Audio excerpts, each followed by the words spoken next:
7.7, factoring special products. So a difference of squares is a really important concept.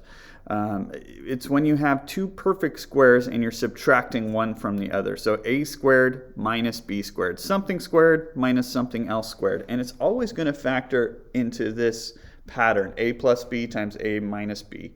So if you look at this problem, there's no common factor here first, right? We always want to be checking for common factors. We want to factor that out from the beginning. But there's nothing that goes into both of these terms. So what I can do, though, is check if this is a difference of squares. I know it's a difference because I have the minus symbol, okay? And then I'm thinking, does something times itself equal x squared? Sure, x times x equals x squared, right? And this does something times itself equal 36. I'm not looking at does something times itself equal negative 36. I'm just thinking about these two parts because the negative just makes it a difference. Okay, and 6 times 6 is 36. So now I'm going to use this pattern. My a and my b are going to be x and 6. It's like the square root of both of these perfect squares. So this is going to factor into x plus 6 times x minus 6. Okay? And there we go. You could factor this as a trinomial. If you wanted to factor it as a trinomial using like a diamond problem like I showed in the previous lessons, you could set it up like this.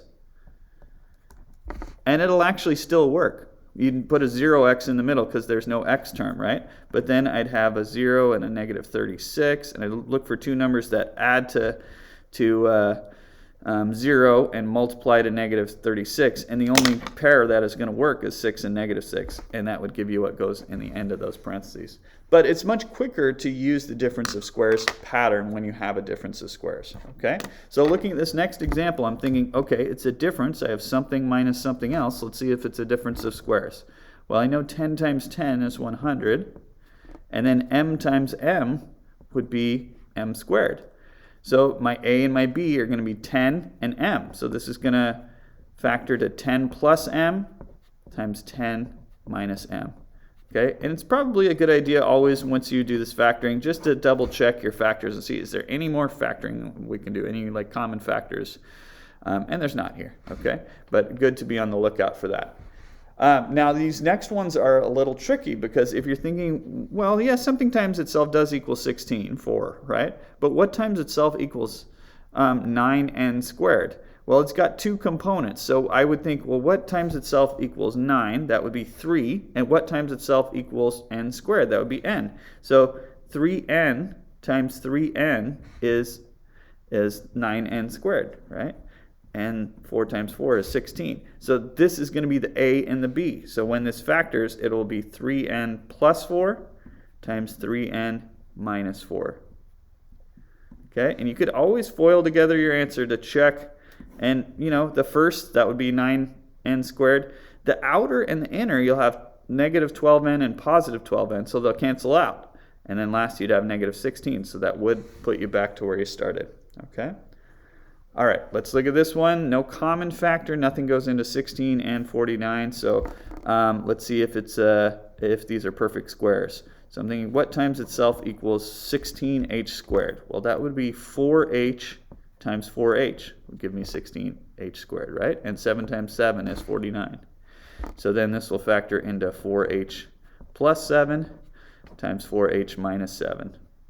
You could always use a calculator and use a square root button if you need help finding the squares, right? Or if you have large numbers to deal with. Okay, next up, looking at this one. Okay, hey, nothing times itself equals 2. Nothing times itself equals 18 either, so this must not be a difference of squares. But wait a second, there is a common factor. So always be on the lookout for that. These are both even numbers. The numbers are even, so I can factor a 2 out. So let's go ahead and do that. When I factor out a 2, 2 times something is 2n squared, and then 2 times something is negative 18, and I got it down to this. Okay, so I factored a 2 out. Now the part that's still in the parentheses is actually a difference of squares, because n times n is n squared, and 3 times 3 is 9. So I can still use that pattern. Okay, and don't throw out the 2. The 2, we factored the 2 at the beginning. That is still part of the answer. Okay?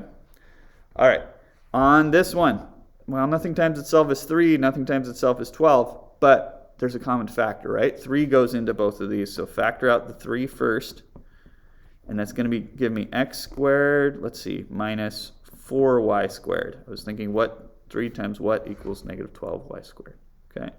And then in the parentheses, I do have a difference, so I'm thinking, okay, are these perfect squares? And this would be x times x, and this would be 2y times 2y. So it is a difference of squares there. Still got the 3, and then I have x plus 2y times x minus 2y.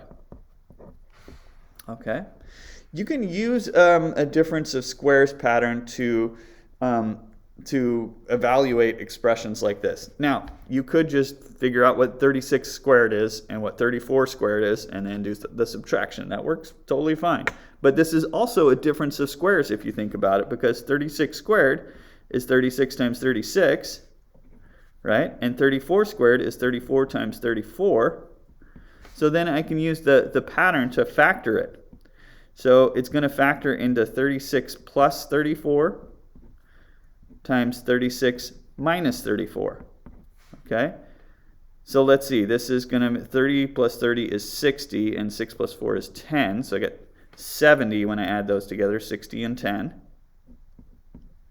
Okay? And then 36 minus 34 would be 2. And then I'll multiply it together.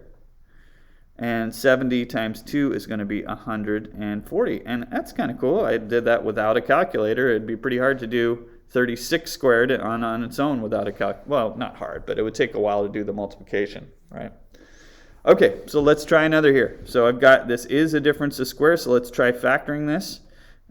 47 times 47 and 44 times 44. So that will be the A and the B in the pattern. 47 plus 44 and 47 minus 44. Okay, so 47 plus 44. Let's see, that's going to be 80 and another 11, so 91. And then 47 minus 44 would be 3. Let's see, 3 times 90 would be 270.